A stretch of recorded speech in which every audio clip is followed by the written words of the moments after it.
সেই লোকটা সওয়াল করে বলছে লাজিদ ওয়ালান কুসু ইয়া রাসূলুল্লাহ ইয়া হাবিবাল্লাহ, এর থেকে আমি বেশিও করব না, এর থেকে আমি কম করব না। এই কথা বলছে নবীর কাছে বিদায় নিয়ে চলে গেলেন। এই কথা বলছে আর চলে যাচ্ছে, বেশিও করব না, কম করব না, বেশিও করব না, কম করব না, বলছে আর চলে যাচ্ছে। বিশ্বনবী বললেন আমার সামনে তোমরা শুনে নাও, এই লোকটা যদি এই মতো আমল করে না, এই লোকটা সরাসরি জান্নাতে চলে যাবে, ওকে কেউ বাধা দিবে না, দিবে না।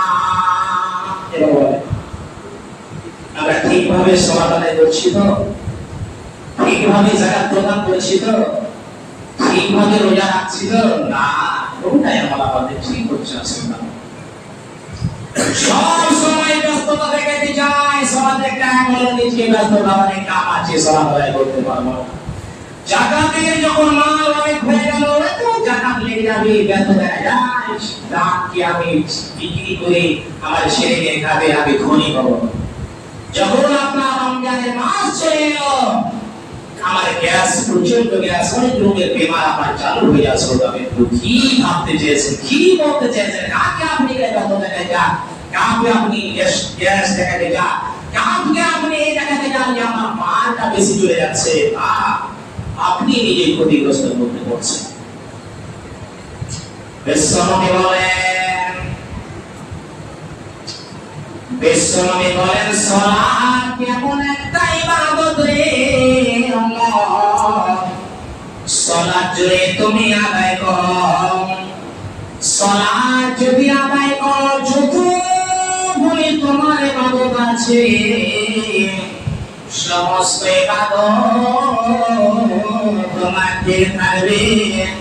আর যদি তোমার সালাতি কোনো তার পড়ে যায়, কানে পড়ে যায়, লঙ্কায় চলে যায়, তোমার সালাত যদি আল্লাহর দরবারে কবুল না হয়, কতটা মুসলিম সমাজ, তাহলে আল্লাহ রাব্বুল আলামিন তোমাদের যতগুলো ইবাদত হবে সমস্ত ইবাদত তোমার বাতিল বলে গণ্য হবে। বিশ্বনবী বলেন আউয়াল মা ইউহাসাবু বিহিল আবদু ইয়াউমাল কিয়ামাহ ফাইন সালাত সাইরু আমালিহি ওয়া ইন ফাসাদা ফাসাদা সাইরু আমালিহি। কিয়ামতের দিন সর্বপ্রথমে আল্লাহ রাব্বুল আলামিন আপনাকে সালাত সম্পর্কে জিজ্ঞাসাবাদ করবে, ও বান্দা তুমি সালাত আদায় করেছো নাকি বল। যদি সালাত ঠিক থাকে ফাইন সালাত সাইরু আমালিহি, যত বড় তোমার ইবাদত হবে সমস্ত ইবাদত তোমার দিকে থাকবে। ওয়াইন ফাসাদা সাইরু আমালিহি, তোমার যদি ওই নামাজে ওই সালাতে যদি না পড়ে যায় সমস্ত আমল তোমার বাতিল বলে গণ্য হবে, কবুল হবে না। কতটা মুসলিম সমাজ, তুমি মুসলমানের ভয়ে জন্ম নিয়ে ব্যস্ত হয়ে যাও, এমন অনেকগুলো মুসল্লি আছে কিন্তু সালাত আদায় করার পরও সেই কিন্তু গুনাহ থেকে ফিরে আসে না, গুনাহ করেই চলে যাচ্ছে, ঘুষে টাকা ওদের চলে যাচ্ছে, সড়কে যাচ্ছে, অনেক রকমের মিথ্যা কথা বলছে। ওরে নামাজি তোর কিরকম নামাজ আল্লাহ দরবারে কেন কবুল হয় না? তুমি কিরকম সালাত আদায় করছো? তুমি এখনো কোন নিশাচর দ্রব্য জিনিস পান করছো? খবরদার, তুমি যদি সালাতটাকে আল্লাহ দরবারে কবুল করতে যাও, আল্লাহকে যদি ভালো কথা বলে দেখাতে যাও, তো তুমি খুশু আল্লাহ দরবারে এসো, যত বলে সারা তোমাকে সমস্ত তোমাকে দান করে দিতে হবে। কতটা মুসলিম সমাজ, বড় দুঃখ লাগে আজকে আমরা পৃথিবীর বুকে মগ্ন হয়ে যেটা ইচ্ছে সেটাই করে চলে যাচ্ছি, আল্লাহকে ভুলে যাচ্ছি।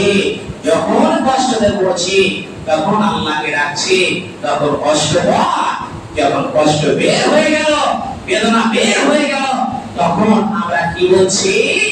আল্লাহকে বলে ভুলে যাচ্ছি, কিছুই আমার ছিল না। কষ্ট যখন হয় তখন মনে পড়ে আল্লাহকে। যখন তুমি সুখে সামিয়ে থাকো তখন আল্লাহকে মনে পড়ে না শ্রোতাবিন্দু। আল্লাহ বলছে বান্দা তুমি ইবাদত করবে তোমার ভালো হবে, তুমি করবে না তাহলে তুমি নিজে হাতে নিজে তুমি কি করছো, গর্ত করছো, অর্থাৎ তোমাকে জাহান্নামে চলে যেতে হবে। শ্রোতাবিন্দু, যারা নামাজি, যাদের নামাজ আল্লাহ রাব্বুল আলামিন কবুল করবে কিয়ামতের দিন, ওই লোকগুলি জান্নাতে থাকবে। ওই লোকগুলি উঁচা জায়গায় থাকবে, দেখতে পাবে ছায়াতলার উপর লোক জান্নাতবাসী হয়ে আছে। তো ওই জান্নাতি লোকেরা জিজ্ঞাসা করবে আল্লাহ রাব্বুল আলামিন আমাদের মধ্যে বলছেন ফি জান্নাতিন ইয়াতাসালুন আনিল মুজরিমিন। ওই জান্নাতীরা ওই মুজরিমের দলকে জিজ্ঞাসা করবে, ওই গুনাহগারের দলকে জিজ্ঞাসা করবে, ওই জাহান্নামীরাকে জিজ্ঞাসা করবে আনিল মুজরিমিন, কি কারণে তোমরা জাহান্নামে এসেছো একটু বলো। কি এমন জঘন্য ইবাদত করেছো, তোমরা কি আল্লাহ আল্লাহ রাসূলের কথা স্মরণ করনি, তোমরা কি মানবে, তোমরা কি কারণে জাহান্নামে এসেছো। লোকগুলো বলবে এক নম্বর অজুহাত দেখাবে, কেঁদে বলবে ক্বালু লাম নাকু মিনাল মুসাল্লিন, আমরা নামাজ পড়তাম না, আমরা সালাত আদায় করতাম না, ক্যাপাসিটিকে মগ্ন থাকতাম, চায়ের দোকানে বসে বসে গুলি গুলি করে টিভি দেখেছিলাম। ও টিভি দেখার লোকেরা, তোমাদের কান পর্যন্ত যদি আওয়াজ চলে যায় তোমরা স্মরণ করে নাও, কালিয়া হাতের মাটিতে দেখের 6টা মুসলিম দোকান আছে, সেই জায়গাতে টিভি আছে। হিন্দুদের দোকানে কোন জায়গায় কিন্তু টিভি নাই। আজকে ওই টিভি দেখে আর চাই কাছে বছর ছড়াচ্ছে অমুক লোকের বছর ছাড়া দোকানে কিছু হয় না। অথবা মুসলিম সমাজ এসব রাত্রি থেকে একটি ঘটনা থেকে নিয়ে যায়। বাংলার মাটিতে এমন একটা ঘটনা হয়ে গেল, একটা ধরে দিল সেই রোজগার করে আর নিজের ছেলে মেয়েকে নিয়ে খায়। এই করতে করতে এমন একদিন ডাকাত পান ওই লোকটার খাচ্চরে সওয়ার হয়ে গেল। ওই লোকটার খাচ্চরে যখন সওয়ার হয়ে গেল, লোকটা বলছে ঠিক আছে চলো, কত টাকা নেবে, না তো এত টাকা নেব। খাচ্চরের উপরে সওয়ার হয়ে ওই যুগে তো এই বস্ত্র ছিল না, ইউরোপিয়ান ছিল না, শুধু ছিল কি ঘোড়া, খাচ্চর, এগুলো কি বলতো মানুষ যেত। তো খচ্চরের উপরে সওয়ার হয়ে চলে, এত সংক্ষেপ আপনাদের সামনে বলছি, এত সময় খুব কম। তো লোকটি বলে ঠিক আছে চলো, লোকটি বলছে এদিক দিয়ে রাস্তাটা কেটে আমাদের শর্ট হবে। ওই লোকগুলো বলছে না এদিক দিয়ে আপনাকে যেতে হবে। লোকটা তাদের কথা শুনে যেতে আরম্ভ করবে। যাইতে যাইতে এমন একটা ভয়ানক জায়গাতে গেল, এমন একটা জায়গাতে ওই ডাকাতের দলেরা কোন লোকের মুড়ি কেটে ওই জায়গাতে রেখেছে, কোন লোকের হাত পা কেটে ওই জায়গাতে রেখেছে। লোকটা দেখছে আর দেখে বলছে হায় হায়, আমারও আজকে জায়গাতে মরণ হবে, মরে জানা হবে। ওই লোকটি বলছে যা যে তুমি আমাকে দিয়ে দাও। বলছে না না, তোমার আজকে এই জায়গাতে মরে জানা হবে রে, তোমার আজকে এই জায়গাতে মরে জানা হবে, তোমাকে ছাড়া যাবে না। লোকটা কাকুরে নিয়ে দেবো করছে আর বলছে ভাই এই আমি রোজগার করে যাবো, তাহলে আমার ছেলে মেয়ে খেতে পাবে না, তো খেতে পাবে না, আমার কালবে দয়া বলছি আমাকে ছেড়ে দাও। যা আছে খরচ যতগুলো সামান আছে, আমার টাকা পয়সা আছে তুমি নিয়ে নাও। বলছে না না, তোমার তো সব সামানে নেব, আর তোমাকে কি করবো এই জায়গাতে জবাই করবো। এই জায়গায় তোমাকে শেষ করে দিব, এই জায়গায় তোমাকে কি করে দিব, কেটে পুঁজি পুঁজি করে ফেলে দেব। লোকটা কাকে তো মেনে তো বলছে, আর বলছে ছেড়া বলে ছাড়া হবে না। এই ঘটনাটি হলো কোন জায়গায় শুনবেন তো? কমলেশটি ঘটনা।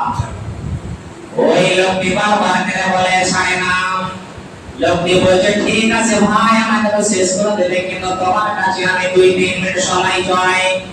মাত্র 2 রকাত তোমার প্রয়োজন, যত সময় লাগে অতটুকু আমাকে সময় দিয়ে দাও। লোকটা ওই টাকাদের কথা বলছে ঠিক আছে আমি তোমাকে দিলাম, ঠিক আছে তুমি সালাত আদায় করো। লোকটা সালাত আদায় করছে, সূরা ফাতিহা সালাত আদায় করছে, সূরা ফাতিহা তেলাওয়াত করতে আরম্ভ করেছে। কিভাবে উচ্চারণ হয় না, সব সময় সেই লোকটা ভাবছে সালাত আদায় হয়ে গেলে আজকে আমি দুনিয়া থেকে বিদায় নিয়ে নিব, আমার গর্দানে তোমার চলে নেবে, আমি দুনিয়া থেকে চলে যাব। বাবা করে লোকটা কাঁদছে আর আল্লাহকে জানাচ্ছে রব্বুল আলামিন, তুমি আজকে কেউ আমাকে বাঁচাতে পারবে না। লোকটা বারবার করে বলছে আল্লাহকে পারিয়া জানাচ্ছে করে তোরা সালাত শেষ হলো। সালাত শেষ হওয়ার আগে আল্লাহ রাব্বুল আলামিন দায়িত্ব দিয়েছে, বান্দারে তুমি যে কোনো মুসিবতে পড়ো, যে কোনো অসুবিধাতে পড়ো, বান্দা তুই আমাকে একবার ডাকবি, আমি তোরটাকে সাড়া দিয়ে দিব। ওই বান্দা দেখছে কি আল্লাহ রাব্বুল আলামিনের পক্ষ থেকে মানুষের উপরে একটা তরবারি নিয়ে ঘোড়ার উপরে চলে আসছে। এসে ওই ডাকাতের দল, যে ডাকাতের দলটা বলেছিল আর তরবারি দিয়ে দুর্ঘণ্ড করে ওই ডাকাত থেকে চলে গেল। কিসের কারণে রাসূল তাআলা সংক্ষিপ্ত বললাম, সেই লোকটা আল্লাহর কাছে কি করলেন, দুইটা সালাত আদায় করলেন। তাহলে সালাতটা কত গুরুত্বপূর্ণ ইবাদত, সালাতটা কত গুরুত্বপূর্ণ ইবাদত। আল্লাহ রাব্বুল আলামিন তারপরে স্মরণ করে ফেরেশতাকে পাঠালেন মানুষের উপরে, যা আমার বান্দা খুব অসুবিধা পড়ে গেছে। কি করেন আল্লাহ শুনলেন, আমাদের কথা কেন শুনলেন, আমাদের কথা কেন শুনবে না? আমাদের কি ঈমান নেই? অবশ্যই আছে, কিন্তু আমরা পৃথিবীতে এমন ভাবে পড়েছি আছি। আরেকটি হাদিস আপনাদের সামনে বলে খুতবা দিব ইনশাআল্লাহ। বিশ্বনবী সাল্লাল্লাহু আলাইহি সাল্লাম যখন মসজিদে পড়েন, বিদায় নিবনের অবস্থা হয়ে গেছে। এত ঝড় বলার সীমা নয়, বলছে উম্মতে তোমরা শুনে নাও, আসসালাত আসসালাতু ওয়া মা মালাকাত আইমানুকুম, বারবার করে বলছে তোমরা শুনে নাও, সালাত সালাত সালাত, তোমরা খবরদার নামাজ ত্যাগ করবে না, খবরদার তোমরা সালাত ত্যাগ করবে না, খবরদার তোমরা সালাত ত্যাগ করবে না। যে কোনো অবস্থাতে হোক না কেন তোমরা সালাত আদায় করবে, আর গোলামের হককে মেরে খাইও না।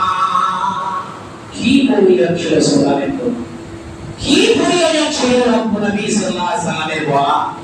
বিশ্বনবী জানিয়ে দিলেন উম্মতবাসী, সালাত না হলে তোমার কোনো গতি নাই, যত তোমার টাকা পয়সা হোক না কেন তুমি দান করে দে, কিন্তু সালাত না হলে আপনার কোনো গতি নাই। যাই হোক, সবাই বেশি হলো কেটে কুরবানি করলাম, যে কথা বলে বললাম আল্লাহ রাব্বুল আলামিন যেন আমাদেরকে সঠিকভাবে আমল করার তৌফিক দান করেন। আল্লাহুম্মা আমিন সুম্মা আমিন। বিসমিল্লাহির রহমানির রহিম। কুল হুয়াল্লাহু আহাদ আল্লাহুস সামাদ লাম ইয়ালিদ ওয়া লাম ইউলাদ ওয়া লাম ইয়াকুল লাহু কুফুওয়ান আহাদ। আল্লাহুম্মা সাল্লি আলা মুহাম্মাদ ওয়া আলা আলি মুহাম্মাদ কামা সাল্লাইতা আলা ইব্রাহিম ওয়া আলা আলি ইব্রাহিম ইন্নাকা হামিদুম মাজিদ। আল্লাহুম্মা বারিক আলা মুহাম্মাদ ওয়া আলা আলি মুহাম্মাদ কামা বারাকতা আলা ইব্রাহিম ওয়া আলা আলি ইব্রাহিম ইন্নাকা হামিদুম মাজিদ। সুবহান রাব্বিকা রাব্বিল ইজ্জাতি আম্মা ইয়াসিফুন ওয়া সালাmun আলাল মুরসালিন ওয়ালহামদুলিল্লাহি রাব্বিল আলামিন।